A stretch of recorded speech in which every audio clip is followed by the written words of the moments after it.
And I remember Mum getting a telegram at that address just after we moved in saying, I won't be home, war's broken out.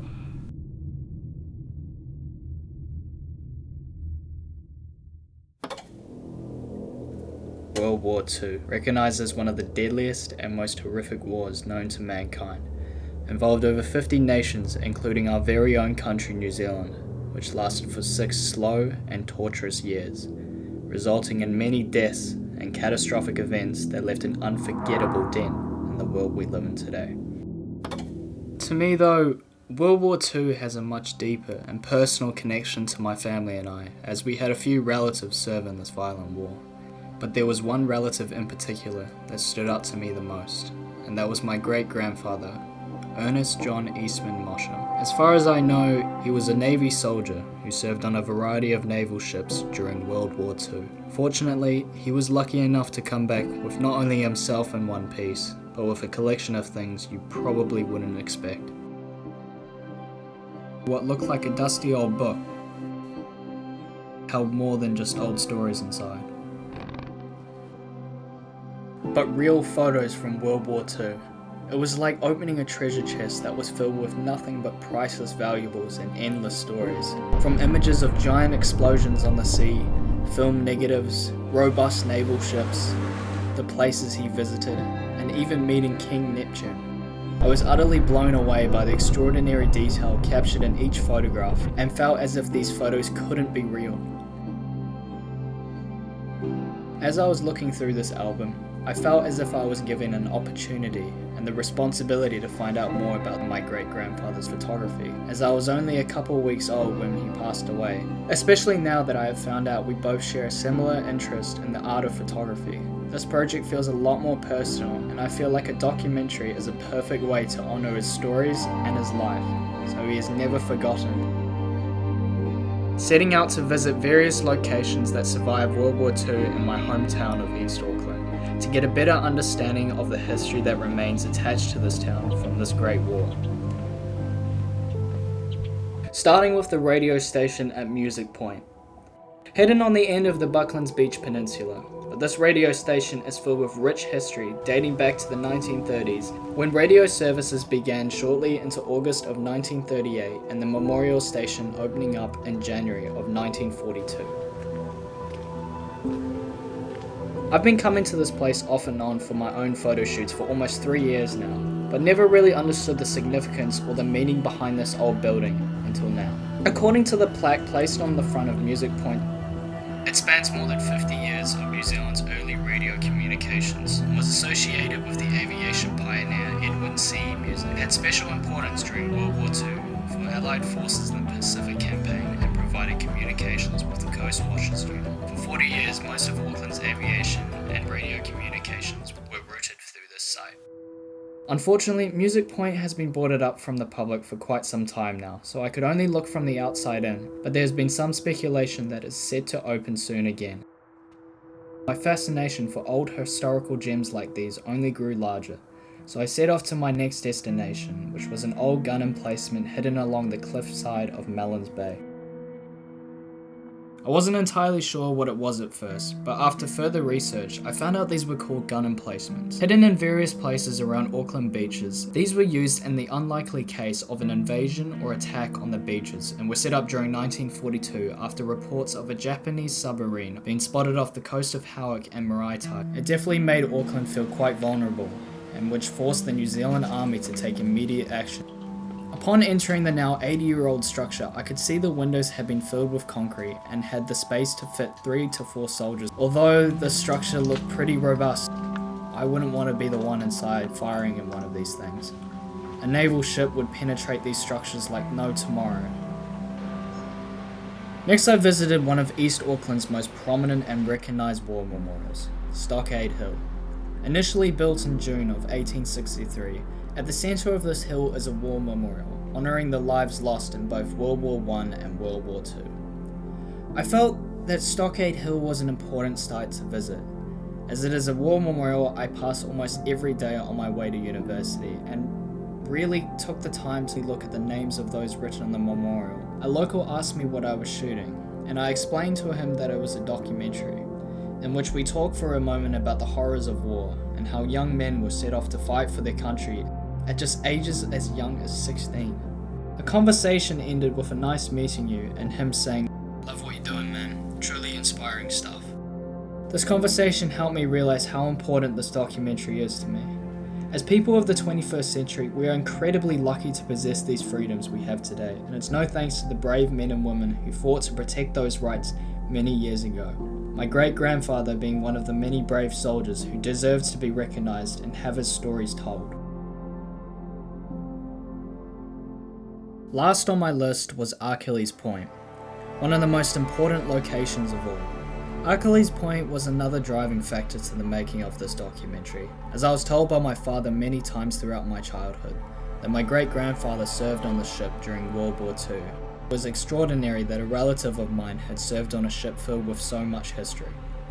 What's significant about this naval ship is that it served in many great battles, most notably the Battle of River Plate on December 13th, 1939. Fought in the South Atlantic, it was the first naval battle of the Second World War and began after Germany's own Graf Spee was attacking merchant shipping in the South Atlantic. In short, this battle ended with German warships withdrawing themselves, which turned into a major victory for the British and their allies.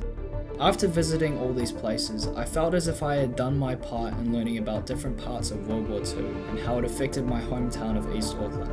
But now, I think I was ready to visit the son of my great-grandfather, to get what would be the closest I could to learning about who he was as a soldier and a family man.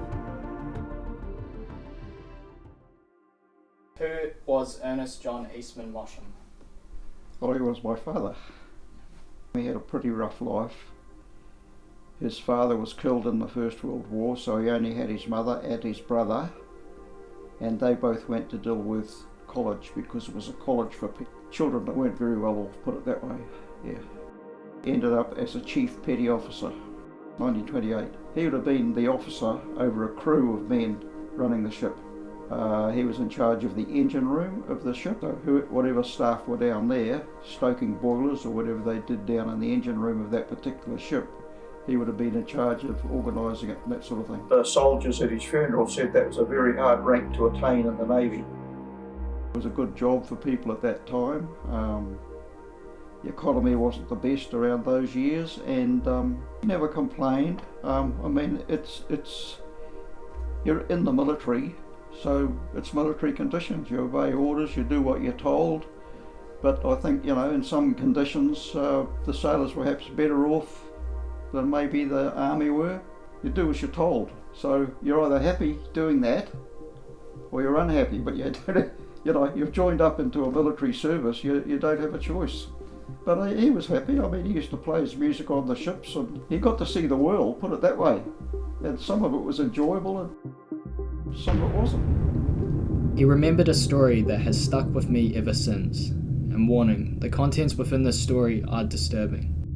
During July of 1943, Ernest was out of action due to having appendicitis, causing pain in the lower right abdomen.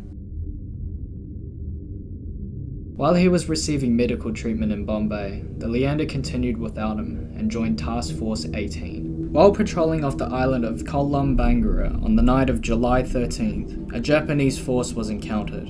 Once spotted, they retaliated by shooting a 24-inch torpedo straight into the Leander, piercing through the boiler room, killing 28 and wounding 15. The now crippled naval ship was pulled back to Auckland by a damage control ship, where they originally towed it to Tulagi, where temporary repairs were made for a safe return. You may be wondering why I'm telling you this. If Ernest hadn't had appendicitis during this time, he would have been on that very same ship, inside that very same boiler room where the Japanese torpedo had gone through, which, like his fellow crewmates, would have killed him also. After his treatment, he returned back to the Leander. It was being refitted, and he was part of the crew that they had to clean up the boiler room where he used to work, and in the boiler room there were still remnants of the people that got killed down there. The boilers were steam powered. He remembers the bones were all bleached white, and he had to rake them out from under the damaged boilers. He He had to scrape what was left of these bodies and put it into a bucket. Possibly one of the only horrific stories Ernest ever told, and for good reason too. With my grandfather mentioning how little he spoke of his time during the war, it was a surprise to hear how much graphic detail he explained within this story. It was just a couple of souvenirs he brought back.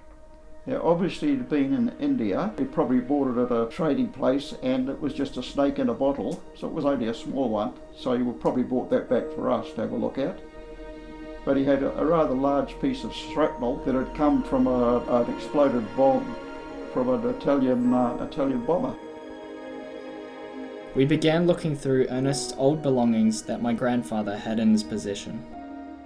Old family photos dating back to the early 1930s, a song called Don't Be in Doubt that he had written for a competition while in hospital, and even photos of a car he had built. But from the pile of belongings, there were a few pieces that caught my attention.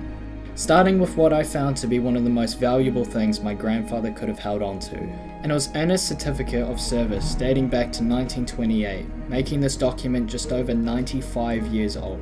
I truly couldn't believe that something as old as this document could have survived all these years, with captain signatures, dates of deployment, and even listing scars, marks, and wounds with some of his tattoos he had at the time. Can you explain what the certificate was for? Well, everybody does it differently, but I've got books there that go right back to sailing ship days. That's been celebrated for years and years and years when you cross the equator. And they go through the process of honouring Neptune, King Neptune, the king of the seas. Somebody dresses up as Neptune and they do silly things to the sailors, and they got the certificate for crossing the equator. And there's all his shipmates on the back. Alright, that's really cool. Last but not least is an image cut out of the New Zealand Herald, a shot of my great-grandfather returning from the war. So obviously he's on the Leander because he's got the Leander cap badge. That must be me and my brother. Well, it's me and my brother and one of his mates with their child. Yeah, well, obviously his nerves were playing up and they sent him down to a place that was reserved in those days for returned servicemen. He pretty well recovered and he used to go out for walks. The doc said take the shotgun and shoot a couple of rabbits and we'll get them cooked up for dinner. But he'd only just got to the gate of the place and he saw a couple of rabbits, so boom boom with the shotgun. And that upset all the shell shock patients that were in there and they jumped out of bed and hid under their beds. Are there any interesting or valuable memories that you have? Oh, just he was a good dad, he looked after us, he was always doing interesting things, and of course he did a lot of photography, and he turned the little garden shed into a little photographer's den at one stage, and he used to develop his photographs in there. He used to go out taking wedding photos and things like that, and he also, as I might have mentioned, he was probably the only one in New Zealand at the time, but he brought it back from America, was a hand colouring outfit for photographs, so he could offer coloured photographs of a wedding. So he's always doing something interesting.